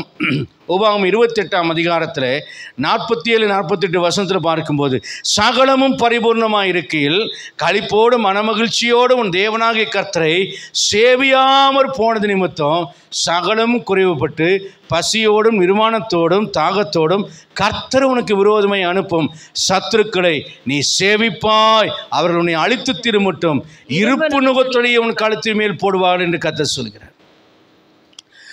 சில விசுவாசிகள் ஆசீர்வதிக்கப்படாமல் இருக்கிறதை நாம் பார்க்கலாம். காரணம் என்னவென்றால் அவர்களுக்கு ஆராதனைக்கு வருவது மனமகிழ்ச்சியோடு வருவதில்லை, ஏனோதானோ என்ற ஒரு ஆராதனை, கர்த்தரை குறித்த ஒரு கனவீனமான ஒரு ஆராதனை, ஒரு பரிசுத்தமான ஆராதனையாக அல்ல, ஒரு பரிசுத்துள்ளத்தோடு செய்கிற ஆராதனையாக அல்ல, தேவனுக்கு பிரியமாய் ஆராதனை செய்ய முடியாது, கடமைக்காக செய்கிற ஆராதனை. சில நேரத்தில் சில மனைவி, சில புருஷன் அல்லது சில அம்மா அல்லது சில அப்பா அல்லது சில பிள்ளைகள் ஆராதனைக்கு வருவதற்கு முட்டுக்கட்டியாக இருப்பார்கள். ஏனென்றால் அவர்களுக்கு ஆராதனை செய்வது அவர்களுக்கு மனமகிழ்ச்சி அல்ல, களிப்போடு கர்த்தரை சேவிக்க அவர்களுக்கு மனமகிழ்ச்சி இல்லை. வசனம் சொல்கிறது இதனால் சகலமும் குறைவுபடும் என்று வேதம் எச்சரிக்கிறது. நம்முடைய வாழ்க்கையிலே நாம் ஆசீர்வதிக்கப்படுவதற்கு முழு மனதோடு, முழு ஆத்மாவோடு, முழு சிந்தையோடு நாம் தேவனாய் கர்த்தரிடத்தில் நாம் அன்பு கூற வேண்டும். 1 சாமுவேல் 28ஆம் அதிகாரம் 15ஆம் வசனத்தில் சவுல் சொல்லுகிற ஒரு வார்த்தை நீங்கள் அங்கே பார்க்குறீங்க. நான் மிகவும் நெருக்கப்பட்டிருக்கிறேன், தேவனும் என்னை கைவிட்டார் என்று. நான் பரிதாபப்படுகிற ஒரு கேரக்டர் யார் என்றால் இந்த சவுல். நான் மிகவும் நெருக்கப்பட்டிருக்கிறேன், அவன் ராஜா, ஆனால் தேவன் அவனை விட்டு விலகின பண்ணு அவனுக்கு நெருக்கங்கள் வருகிறது. அவன் சொல்லுகிறான், தேவன் என்னை கைவிட்டார். ஒரு மனிதன் சொல்ற பரிதாபகரமான ஸ்டேட்மெண்ட். அவன் நம்பிக்கையின் உச்சம் என்னவென்றால் தேவன் என்னை கைவிட்டார். அல்லேலூயா. நல்ல ஒரு அல்லேலூயா சொல்லுங்க. 28:15 நான் மிகவும் நெருக்கப்பட்டிருக்கிறேன் சொல்லிவிட்டு அவர் சொல்றான், தேவனும் என்னை கைவிட்டார் என்றால் அர்த்தம் எல்லாம் அவனை கைவிட்டாச்சு. கடைசி நம்பிக்கை யாரு? ஆண்டவர். எல்லாம் கைவிட்டாலும் ஆண்டவர் கைவிடல நிற்கலாம், ஆனால் ஆண்டவரே கைவிட்டு விட்டார். நான் அடிக்கடி சொல்லுவேன், உலகம் உங்களோடு இருக்காவிட்டால் பரவாயில்ல, தேவன் ஒருவர் இருந்தால் போதும். ஆனால் தேவன் இல்லாமல் உலகமே உங்களோடு இருந்தாலும் உங்களை ரட்சிப்பார் ஒருவருமே இருக்க முடியாது. அல்லேலூயா. என்றைக்குமே நாம் அவரை விட்டு அவர் நம்மை விட்டு விலகுவதில்லை, நாம் அவரை விட்டு விலகிறதுனால தான் அவரை விட்டு நாம் தூரமாக போகிறோம். கீழ்ப்படுதல் பூர்ணம் அடைய வேண்டும். கீழ்ப்படுதல் எப்படி பூரணம் அடையணும்? ஊழியத்தை நிறைவேற்ற வேண்டும். தேவன் கொடுத்ததை தேவனுக்கே செலுத்த வேண்டும். தேவன் கொடுத்த உயர்வோ, தேவன் கொடுத்த பலமோ, தேவன் கொடுத்த மகிமையோ மேன்மையோ அதை தேவனுக்கே செலுத்துவதாக இருந்தால் தேவன் நம்மை ஆசீர்வதிக்க ஆண்டவர் வல்லவராக இருக்கிறார். ஆதியாகமம் 22ஆம் அதிகாரத்தில் 1ஆம் வசனம், 10ஆம் வசனம், 11ஆம் வசனம், 12ஆம் வசனத்தை நாம் வாசிக்கும் போது அங்கே ஆபிரகாம் அவன் குமாரனாக ஈசாக்கை பலி செலுத்தும்படி அழைத்து செல்லப்படுகிறதை பார்க்கிறோம். குமாரனை வெட்டும்படி அவன் கையை ஓங்குகிறான். அங்கே கையை ஓங்குகிறதான வேளையிலே அங்கே தேவதூதன் வெளிப்பட்டு, போதும்பா, பிள்ளையாண்டவர் மேலே கையை போடாதே, நீ தேவனுக்கு பயப்படுகிற என்பதை அறிந்திருக்கிறேன் என்று சொல்கிறார். அதுக்கப்புறம் மறுபடியும் 16, 17, 18 வசனத்தில் வாசிக்கும் போது 2வது தரம் தேவதூதன் வானத்திலிருந்து கூப்பிட்டு, ஆபிரகாமே, நான் உன்னை ஆசீர்வதிப்பேன், நீ என் சொல்லுக்கு கீழ்ப்படிந்தபடியால். பாருங்க, அந்த வார்த்தை வாசி, நான் உன்னை ஆசீர்வதித்து உன் சந்ததியை வானத்து நட்சத்திரங்களைப் போலவும் கடற்கரை மணலை போலவும் பெருக பண்ணுவேன் என்றும் உன் சந்ததியார் தங்கள் சத்துக்கள் மாச சுதந்திரத்துக் கொடுவார்கள் என்றும். அடுத்தது, நீ என் சொல்லுக்கு கீழ்ப்படிந்தபடியினால். அல்லேலூயா. சென்டென்ஸுக்கு கீழ்ப்படிந்தனால, வாக்கியத்துக்கு கீழ்ப்படிந்தா என்று கர்த்தர் சொல்லவில்லை. முழு புத்தகத்துக்கு கீழ்ப்படிந்தா என்று சொல்லவில்லை. என் ஒரு வார்த்தைக்கு நீ கீழ்ப்படிந்தாயே. நல்லா சொல்லுங்க, கவனிங்க, எவ்வளவு நுணுக்கமாய் ஆண்டவர் கவனிக்கிறார். என் சொல்லுக்கு கீழ்ப்படிந்தபடினால் உன் சந்ததிக்குள் பூமியில சகல ஜாதிகளும் ஆசீர்வதிக்கப்படும். அப்படியானால் எவ்வளவு கருத்தா ஒரு வார்த்தை, ஒரு எழுத்து கூட விடாமல் நாம் தேவனுக்கு கீழ்ப்படி. நீங்கள் கீழ்ப்படிந்தா உங்கள் சந்ததி ஆசீர்வதிக்கப்படும் என்பதற்கு இந்த தகப்பனாகிய ஆபிரகாம் ஒரு சாட்சி. என்ன, தேவன் தனக்கு தந்த குமாரனை தேவன் கேட்டபோது சுயநலமாய் வைத்துக் கொள்ளாமல் திரும்ப அவன் தேவனுக்கு செலுத்த அவன் முன் வந்தான். கர்த்தர் அவனை அது நிமித்தம் ஆசீர்வதித்தார். தேவனுடையதை அவர் தேவனுக்காக கொடுத்தார். மோசையை பார்க்கிறோம். எபிரேயர் 12ஆம் அதிகாரத்தில் 24 27 வசனம் வரைக்கும் வாசிக்கும் போது, மோசே பெரியவரான போது பார்வோன் குமாரனுடைய மகன் எனப்படுவதை வெறுத்தார். அனித்தியமான பாவ சந்தோஷங்களை வெறுத்தார். ஏத்தின் பொக்கிஷங்களை அவர் வெறுத்தார். பார்வோனுடைய தேசத்தில் அவர் பார்வோனுக்கு பிரியமாய் வாழ்வதை அவர் வெறுத்தார். கர்த்தருக்காக தேவன் அவனை அரண்மனையில் வாழ வைத்தார். அடிமையாய் பிறந்தவன், ஆனால் அரண்மனையில் இளவரசனாக மாற்றினார். ஆனால் தேவனுக்காக அந்த இளவரச பதவியை அவன் தேவன் தந்ததை தேவனுக்காகவே விட்டார். இன்னைக்கு கஜூரான என்னமோ ஒரு இந்த பிள்ளை, என்ன, துபாயில் இருக்கக்கூடிய மன்னருடைய பொண்ணு இங்கிலாந்து தேசத்துக்கு போகும்போது இவங்களுக்கு உடல் இச்சைக்கு டக்குனு யாரையாவது கேட்பாங்க. அப்படி அவர் அங்கே டெம்பரவரி மேரேஜ் பண்ணி அவர் அங்கே ஒரு பெண்ணோட ஒரு 10 நாள் தங்கிட்டு வந்ததில் உண்டானவள் தான் இந்த பெண். இவள் பெரியவர் ஆகும்போது தான் துபாய் மன்னருடைய மகள் என்பதை அவள் அறிந்து விட்டார். உடனே மன்னரோடு தொடர்பு கொண்டோடனே மன்னர் சொல்கிறார், இவள் பார்ன் கிறிஸ்டியன், அவங்க அம்மா ஒரு கிறிஸ்டியன், ஒரு கிறிஸ்துவ தேசத்தில் பிறந்தவள். இப்போ இந்த மன்னர் சொல்கிறார், இப்போவும் நடந்த யூடியூப்பில் போய் பாருங்கள், துபாய் மன்னருடைய மகளை பாருங்கள், அவள் தான் அவளுக்கு ரொம்ப பிரியமானவர். ஏன் அவள் பிரியமானவள் என்றால், அந்த மன்னர் கொடுத்த கண்டிஷன் என்ன தெரியுமா? நீ கிறிஸ்தவள் என்கிற அடையாளத்தை விட்டுவிட வேண்டும், நீ முஸ்லீமாக மாறிவிட வேண்டும், முஸ்லீமுடைய கடமைகளை எல்லாம் நீ முழுவதுமாக நிறைவேற்ற வேண்டும். அப்படி செய்தால் நான் உன்னை ஏற்றுக்கொள்கிறேன். அவள் அந்த உலக பிரகாரமான அப்பனுக்கு மகளாவதற்காக தேவனுடைய பிள்ளை என்பதை விட்டுவிட்டு இளவரசி ஆவதற்காக அவள் போய்விட்டாள். இன்றைக்கி பார்த்திங்கன்னா யூடியூப்ல எல்லாத்துலேயும் அவள் தான் ஃபேமஸாக அவள் காணப்படுறா. அவளை மட்டும் அவங்க அப்பா கண்டிக்காமல் பர்தா போடாமல் எல்லாத்துக்கும் ஃப்ரீயாக விட்டுறாரு. ஏன்னா அவள் அவங்க அப்பா சொல்லுக்கு கேட்டு கிறிஸ்துவத்தை விட்டு வந்து விட்டதுனால. ஆனால் மோசே என்ன செய்தார் தெரியுமா? இவள் இளவரசி பட்டத்துக்காக ஆண்டரை விட்டு போனாள். ஆனால் ஆண்டவருடைய பிள்ளையாய் மாற வேண்டும் என்பதற்காக அவர் இளவரச பட்டத்தை விட்டு வந்தார். நீங்களும் நானும் ஆண்டவரை விட்டு உலக மேன்மையை தேடுகள் அல்ல, தேவனுக்காக உலக மேன்மையை விட்டு விட்டு ஆண்டருக்கு பின்னால் போகிறவங்களா வரணும். அதை தாங்க கர்த்தர் நம்ம இடத்துல எதிர்பார்க்கிறார். அல்லேலூயா, அல்லேலூயா. லூக்கா 5ஆம் அதிகாரத்தில் 9 - 11 வசனம். அன்னைக்கு பிரசங்கத்தை குறையா வச்சேன். கீழ்ப்படுதலினுடைய பூரணம். போட்டத்தை கொடுக்குறாரு, கீழ்ப்படுகிறாரு. வலப்பக்கமாக வலையை போட சொல்கிறாரு, கீழ்ப்படுகிறாரு, மீன் நிறையா கிடைக்கிது. அதோடு நான் முடிச்சுட்டேன். ஆனால் கீழ்ப்படுதலினுடைய 3வது படி பூரணம் என்னவென்றால், எல்லாத்தையும் பிடிச்சிட்டு போட்டை கொண்டு வந்து கரையில் நிறுத்தி மீனோட வந்து நிற்கிறாங்க. பேதுரு சொல்கிறான், ஆண்டவரை பார்த்து, நான் பாவியான மனுஷன், நீர் என்னை விட்டு போகணும். அப்போ ஆண்டவர் சொல்கிறாரு, இது முதல் நீ மனுஷனை பிடிக்கிறவனாக இருப்பாய், என்னை பின்பற்றுங்கள், நான் உங்களை மனுஷரை பிடிக்கிறவர்கள் ஆக்குவேன் என்று சொல்கிறார். உடனே அவன் என்ன பண்ணுறான்னா, கீழ்ப்படுதலோட போட்டு நிறைய மீன், அவங்க அப்பா எல்லாத்தையும் விட்டுட்டு ஆண்டவர் தந்தது, ஆண்டவர் தான் பெருசு, ஆண்டவர் தந்தது பெருசு இல்லைன்னு விட்டுட்டு உடனே பின்னால் போனான். நம்மளை பார்த்து சொல்லுவாங்க, அட பைத்தியக்காரன்னு சொல்லியிருப்பாங்க. ஆனால் ஆண்டவருக்காக அவன் எல்லாத்தையும் விட்டான் பாருங்க. பிரதான அப்போஸ்தலனாய் கர்த்தர் அவனை ஆசீர்வதித்தார். 2 காசு போட்ட விதவை தன் ஜீவனத்துக்கு உண்டானதை எல்லாம் ஆண்டவருக்காக போட்டு விட்டார். என் அன்புக்குரிய அருமையான கர்த்தருடைய பிள்ளைகளே, 5 அப்பம் 2 மீன் வச்சிருக்கிறவே தனக்கென்று வைத்து கொள்ளாம அதை தேவனுக்காக கொடுத்தான். தேவனுக்காக நம்முடையதை நாம் கொடுப்போமானால், தேவன் எனக்கு கொடுத்ததை நான் திரும்ப தேவன் கேட்கும்போது கொடுப்பேன் என்றால் எனக்கு இல்லாமல் போகாது. என்ன நடக்கும் என்றால், நான் கொடுத்ததை வாங்கி கர்த்தர் பழுக பண்ணி ஆசீர்வதித்து அநேகரை திருப்தி செய்த பின்பு என்னையும் திருப்தி செய்து மீந்ததை 12 கோடி நிறைய எனக்காக வைக்கிறார். ஆமென். ஒரு மடியிலே கட்டிட்டு வந்த 5 அப்பம் 2 மீன் இப்போ 12 கோடி நிறைய மிச்சமாயிட்டு தூக்கிட்டு போகிறதுக்கு கர்த்தரை ஆசீர்வதிக்கிறார். அல்லேலூயா. கர்த்தருக்காக கொடுக்கிற தசம பாகமோ கர்த்தருக்காக கொடுக்கிற காணிக்கையோ உங்களை கொள்ளையெடுத்து ஊழியக்காரை ஏமாற்றி சோப்பில் போட்டுட்டு போகிறத நீங்கள் நினச்சிங்கன்னா நீங்கள் கொடுக்க வேண்டாம். ஆனால் அந்த பையனை போல கர்த்தர் கொடுத்ததை நான் கர்த்தருக்கு கொடுக்கிறேன்னு அந்த 5 அப்பம் 2 மீனை கொடுத்தது போல விசுவாசத்தோடு தசம பாகத்தையும் காணிக்கையும் உண்மையாய் நீ கொடுப்பாயானா தேவன் உன்னையும் ஆசீர்வதிப்பார், என்னையும் ஆசீர்வதிப்பார், நம்மையும் ஆசீர்வதிப்பார். மீதமானது 5 அப்பம் 2 மீன் இல்லை, 12 கூட நிறைய நீ உனக்கு கர்த்தர் தருவார். அல்லேலூயா. கர்த்தருடைய ஆசீர்வாதத்தின் திட்டங்களை நாம் புரிந்து கொள்ள வேண்டும். லூக்கா 12ஆம் அதிகாரம் 18ஆம் வசனத்தில் சுயநலமான ஒரு மனுஷன் இருந்தான். அவனுடைய களஞ்சியங்கள் நிறைய வளர்ந்திருந்தது. அவன் சொன்னான், ஆத்துமாவே அநேக ஆண்டுகளுக்காக உனக்காக சேர்த்து வைத்துக்கிறேன், இடித்து பெருசாக்கி உனக்கு கட்டுவேன்னு அவன் சொன்னான்.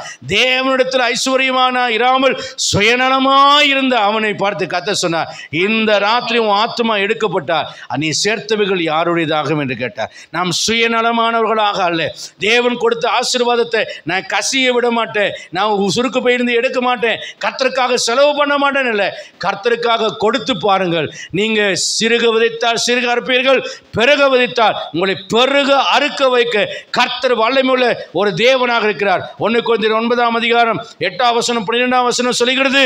அங்கே 8 முதல் 12 வரைக்கும் வாரி இறைத்து விருத்தி அடைவார் உண்டு. வாரி இறைத்தான் ஏழைகளுக்கு கொடுத்தான், அவன் நீதி என்னென்றைக்கும் நினைக்கப்படும் என்று எழுதப்பட்ட வார்த்தையின்படியே என் ஆண்டவர் உங்களை ஆசீர்வதிக்க வல்லவராக இருக்கிறார். 1 தீமோத்தேயு 6ஆம் அதிகாரம் 17, 18, 19 வசனத்தில் வாசிக்கும் போது, இந்த உலகத்தில் ஐஸ்வர்யம் உள்ளவர்கள் நிலையற்ற ஐஸ்வர்யத்தின் மேல் நம்பிக்கை வைக்காமல் ஏழை நன்மை செய்யவும் நற்கிரிகளிலே பெருகவும் தாராளமாய் உதாரத்துவமாய் கொடுக்கத்தக்கதாக வருங்காலத்துக்கு தங்கள் பொக்கிஷத்தை ஆதாரமாய் சேர்த்து வைத்து நித்திய ஜீவனுக்காக நித்திய ஜீவனை பெற்றுக்கொள்ளும்படியாக அந்த ஐஸ்வர்யத்திலே கர்த்தருக்கென்று ஊழியம் செய்யுங்கள் என்று கர்த்தர் அழைக்கிறார். அல்லேலூயா.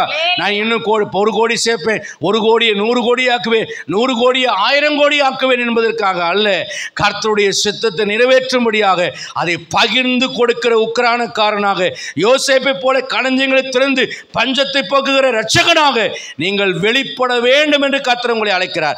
தனக்காக சேர்த்து வைக்கிறவன் ஆசீர்வதிக்கப்பட மாட்டான். பிலிப்பியர் 4:15-18 வரைக்கும் ஊழியக்காரனுடைய குறைச்சலிலே அந்த சபையார் உதவி செய்கிறார்கள், அவர்களை ஆசீர்வதிக்கிறார். என்னுடைய தேவன் மகிமையான ஐஸ்வர்யத்தின்படி உங்கள் குறைவையெல்லாம் கிறிஸ்து இயேசுவுக்குள் நிறைவாக்குவார் என்று ஆசீர்வதிக்கிறார். 1 ராஜாக்கள் 18ஆம் அதிகாரம் 12-13 வசனங்களே ஒபதியா என்கிற ஆகாபினுடைய ஊழியக்காரன் அங்கே இயேசபேல் தேவனுடைய தீர்க்கதரிசியை கொலை செய்யும் போது 100 ஊழியக்காரர்களை கெபிக்கு 50 பேராக மறைத்து வைத்து அப்பமும் தண்ணீரும் கொடுத்து காப்பாற்றி கர்த்தருக்காக அவன் ஊழியம் செய்கிறார். அவன் நீதியை கர்த்தர் நினைக்கிறார். எஸ்தர் 4ஆம் அதிகாரம் 14ஆம் வசனத்தில் எஸ்தர் ராஜாத்தியாக மாறுகிறார். அங்கே மொர்தெகாய் மூலமா ஒரு செய்தி வருகிறது. ஆமான் ஒரு தூக்கு மரத்தை செய்து வைத்துக் கொண்டு இஸ்ரவேலையும் அழிக்கும்படியான யூதரை அழிக்கும்படியான ஒரு திட்டத்தை போட்டிருக்கிறார். இந்த காலத்துக்கு உதவியாக இருக்கும்படி உனக்கு ராஜ மேன்மையை கர்த்தர் கொடுத்திருக்கிறார் என்று சொல்கிறார். அல்லேலூயா. உயர்த்தப்பட்டவர்களே, பண வசதி படைத்தவர்களே, ஆசீர்வதிக்கப்பட்டவர்களே, கர்த்தர் உங்களை பார்த்து சொல்கிறதாவது, நெருக்கப்படுகிற காலங்களிலே ஊழியனுக்கும் ஊழியத்திற்கும் தேவ பிள்ளைகளுக்கும் சக விசுவாசிகளுக்கும் கஷ்டப்படுகிற மக்களுக்கும் உங்கள் கையை தாராளமாய் திறக்கும்படியாக கர்த்தர் உங்களை உயர்த்தி வைத்திருக்கிறார். நீங்கள் ஆசீர்வதிக்கப்படுவதன் நோக்கம், ஆசீர்வதிக்கப்பட்டு நீங்கள் ஊழியம் செய்ய வேண்டிய இடம் இங்கேதான் என்பதை நீங்கள் உணரும்படியாக கர்த்தர் உங்களை அழைக்கிறார். அப்போஸ்தலர் 13:22 வாசிக்கும் போது, தாவீது தேவனுடைய சித்தத்தின்படி அவருடைய இருதயத்தின்படி அவன் ஊழியம் செய்து அவன் தேவனுடைய உடன்படிக்கை பட்டியை தேடினான். 2 சாமுவேல் 6ஆம் அதிகாரம் 5ஆம் வசனம் 10ஆம் வசனம் 14ஆம் வசனத்தில் வாசிக்கும் போது அவன் சொல்கிறார், சவுலுடைய நாட்களிலே கர்த்தருடைய உடன்படிக்கை பற்றி நாம் தேடாமல் போனோம் என்று சொல்கிறார். அதன் பின்பு ஓபேத்-ஏதோமின் வீட்டிலிருந்து தேவனுடைய உடன்படிக்கை பற்றிய ஆடல் பாடலோடு கொண்டு வந்து அதற்கென்று கூடாரத்தை போட்டு அந்த கூடாரத்தில் வைத்து கர்த்தரை ஆராதித்து தேவனுடைய ஆலயத்தை கட்டுவதற்கான ஆசீர்வாதங்களை அவன் சேர்த்து வைக்கிறான். அன்பானவர்களே, நாம் யாரை போல காணப்பட வேண்டும்? யூதாசை போலவா, பவுலை போலவா? யூதாஸ் இயேசுவோடு நடந்திருந்தோம். அவன் காசு மேலே ஆசை வைத்தவனாயிருந்தான். அவனுடைய நோக்கமெல்லாம் இயேசு முன் நடந்தார், இவன் பின் நடக்கவில்லை. காசை முன் வைத்து காசுக்கு பின்னாக நடந்தான், இயேசுவுக்கு பின்னாக நடக்கவில்லை. ஆனால் அப்போஸ்தலனாகிய பவுல் சொல்கிறார், கிறிஸ்துவை அறிகிற அறிவின் மேன்மைக்காக எல்லாவற்றையும் விட்டேன், நஷ்டம் என்று எண்ணுகிறேன், குப்பையமாக எண்ணுகிறேன் என்று 3ஆம் அதிகாரம் 2ஆம் அதிகாரம் இவைகளிலே அவர் தெளிவாக எழுதி, எதற்காக பிடிக்கப்பட்டேனோ அதை பிடித்துக் கொள்ளும்படி போகிறேன் என்கிறார். இந்த யூதாசுடைய இடத்துல பரிசுத்த ஆவியானவர் பவுலை அங்கே நியமனம் செய்கிறார். யூதாசை குறித்து 1:17 சொல்கிறது, இந்த அப்போஸ்தல ஊழியத்துக்கு அவன் அழைக்கப்பட்டவனாயிருந்தோம், அவனுடைய பாவத்தினால் அவன் விழுந்து போனான். ஆனால் அங்கே பாவியாய் காணப்பட்ட சவுலாய் இருந்தவனை பவுல் என்றவர் அழைக்கப்படுகிறார். அழைக்கப்பட்ட அவரை கர்த்தர் அழைத்து ஊழியனாக்கி அவர் எல்லாவற்றையும் விட்டு ஆண்டவருக்கு பின்னால் சொன்னார். யூதாசுடைய கேரக்டருக்கு நேர் எதிர்மாறான ஒரு கேரக்டராக கர்த்தர் அப்போஸ்தலனாகிய பவுலை மாறினார். அவர் சொல்கிறார் கலாத்தியர் 1:10, மனுஷரியா தேவனியா நான் யாரை பிரியப்படுத்த நாடுகிறேன்? அவருடைய மாம்சத்தையும் பிரியப்படுத்தவில்லை, பிற மனுஷனையும் பிரியப்படுத்தவில்லை, அவரை கர்த்தரை பிரியப்படுத்தும்படியாக மாத்திரம் அவர் ஊழியம் செய்தார். ஆகவே எபிரேயர் 11:1 பிறகு மேகம் போன்ற சாட்சிகள் எல்லாம் நம்ம சூழ்ந்திருக்கும் போது பாவத்தையும் பாரத்தையும் தள்ளிவிட்டு விசுவாச துவக்கிற முடிக்கிறமாக இயேசுவை முன்பதாக நிறுத்தி அவருக்கு பின்னாக நாம் ஓடும்படியாக நாம் அழைக்கப்படுகிறோம். மத்தேயு 16:26 சொல்கிறது போல, ஒரு மனுஷன் உலகம் முழுவதையும் ஆதாயப்படுத்தினாலும் தன் ஜீவனை நஷ்டப்படுத்தினால் அவனுக்கு லாபம் இல்லை. மத்தேயு 19:27, 28, 29 வசனம் சொல்கிறது போல, எல்லாவற்றையும் விட்டு ஆண்டவருக்கு பின்னாக வருகிற உங்களுக்கு நூறத்தனையா இம்மையிலேயும் மறுமையிலே நித்திய ஜீவனையும் தர அவர் வல்லவராக இருக்கிறார். ரோமர் 2ஆம் அதிகாரம் 7ஆம் வசனத்தில் சொல்லப்படுகிறது, அழியாமையும் கனத்தையும் தேடுகிறவர்களுக்கு அவர் நித்திய ஜீவனை தருகிறார் என்று வசனம் சொல்கிறது. கலாத்தியர் 6ஆம் அதிகாரம் 8, 9, 10 வசனத்தில் வாசிக்கிறோம், மாம்சத்துக்கு என்று விதிக்கிறவன் மாம்சத்தினால் அழிவை அளிப்பான், தன் ஆவிக்கென்று விதிக்கிறவன் ஆவியினால் நித்திய ஜீவனை அறுப்பான் என்று வேதம் சொல்கிறது. நீங்கள் நித்திய ஜீவனை பெற்று மகிமையோடு வாழ்வதற்காக உங்கள் ஆசீர்வாதங்களை கொண்டு கர்த்தருக்கு ஊழியம் செய்யும்படி கர்த்தர் உங்களை அழைக்கிறார். ஆகவே அன்புக்குரியவர்களே, தேவன் உங்களை உயர்த்துகிறவரும் அந்த உயர்விலே நீங்கள் தேவனுக்கு ஊழியம் செய்வதற்கான திட்டத்தையும் உடையவராக இருக்கிறார். நீங்கள் யோசேப்பை போல தாவீதை போல அதை புரிந்து கொண்டு உங்களை ஒப்பு கொடுப்பீர்களானால் இன்னும் ஆசீர்வதிக்கப்படுவீர்கள். 5 அப்பம் 2 மீன் 12 கூட மீதம் எடுத்தது போல உங்கள் ஆசீர்வாதங்களையும் பெருகச் செய்வார், மற்றவர்களையும் கர்த்தர் போஷிப்பார், தேவனுடைய ஊழியத்தையும் கர்த்தர் நிறைவேற்றுவார், உங்களை மகிமைப்படுத்துவார். கண்களை மூடி நாம் ஜெபிக்கலாம். பரிசுத்தமான எங்கள் நல்ல பிதாவே, உம்முடைய பாதத்தில் தாழ்த்துகிறோம். கேட்ட வார்த்தைகளை நாங்கள் விட்டு விலகாமல் பிறர் எங்களுக்கு என்ன செய்ய வேண்டும் என்று நாங்கள் விரும்புவோமோ அதை பிறருக்கு நாங்கள் செய்யும்படியாக தேவனுக்கு ஊழியம் செய்கிறதுனால நாங்கள் உயர்த்தப்படவும், நாங்கள் உயர்த்தப்பட்டதினால தேவனுக்கு ஊழியம் செய்யவும், சுயநலம் உள்ளவர்களாக இராமல் பிறருக்காக நாங்கள் கர்த்தாவே உம்முடைய நோக்கத்தை திட்டங்களை நிறைவேற்றும்படியாக கர்த்தர் தரும் ஆசீர்வாதங்களையும் உயர்வுகளையும் ஊழியமாக உம்முடைய வசங்களுக்கு கீழ்ப்படிந்து செய்ய எங்களை அனுக்கிரகம் செய்யும்படி நாங்கள் ஜெபிக்கிறோம். உணர்வுள்ளவர்களாக்கும் ஆண்டவரே, நாங்கள் பொருளாசைக்காரராக இராதபடி, சுயநலக்காரராக இராதபடி, உலகத்துக்கு பின்னாக ஓடுகிறவர்களாக இராதபடி எங்களை காத்துக்கொள்ளும். காசை முன்வைத்த யூதாசை போல இல்லாமல் ஆண்டவரே, உலகத்தையும் அதனுடைய மேன்மைகளையும் பின்னாக தள்ளினேன் இயேசுவை முன்வைத்த பவுலை போல நாங்கள் எங்களுடைய ஓட்டத்தை ஓட எங்களுக்கு உதவி செய்யும்.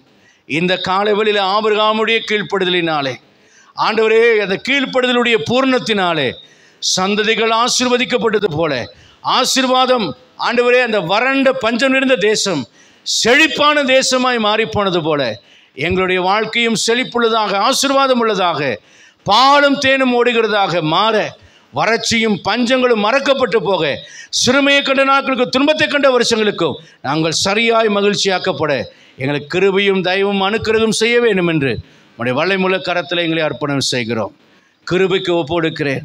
இந்த வசனம் எல்லாருடைய உள்ளத்திலையும் கிரியை செய்யவும், அதற்கு தங்களை அர்ப்பணித்து வாழவும், நேபுகாத்நேச்சரை போல அல்ல, தாவீதை போல எப்பொழுதும் தேவனுக்கு முன்பாக தன்னை தாழ்த்தி தேவ நோக்கத்தையே நிறைவேற்றவும் உம்முடைய மக்களுக்கு அனுக்கிரகம் கிருபையும் செய்யும்படி நான் ஜெபிக்கிறேன்.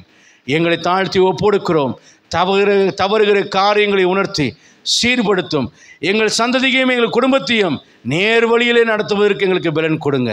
ஆசீர்வதிங்க, பலப்படுத்துங்க. இயேசுவின் நாமத்தில் பிதாவே. நாத்துமாவே கர்த்தரை ஸ்தோத்திரி, முழுமே பரிசுத்த நாமத்தை ஸ்தோத்திரி. நாத்துமாவே கர்த்தரை ஸ்தோத்திரி, கர்த்தர் செய்த சகல மறவாதே. நம்முடைய கர்த்தராகிய இயேசு கிறிஸ்துவின் கிருபையும் பிதாவுடைய அன்பும் பரிசுத்த ஆவியானவருடைய ஐக்கியம் ஆசீர்வாதம் சந்தோஷம் சமாதானம் அனைவரோடு உலகத்தில் சகல பரிசுத்தவான்களோடு இன்றும் இன்னும் கர்த்தர் போலும் இருப்பதாக. God bless you all. கர்த்தர் உங்களை ஆசீர்வதிப்பாராக. மாலை மியூசிக் கிளாஸ் இருக்கிறது, கலந்து கொள்ள விருப்பமுள்ளவர் கலந்து கொள்ள.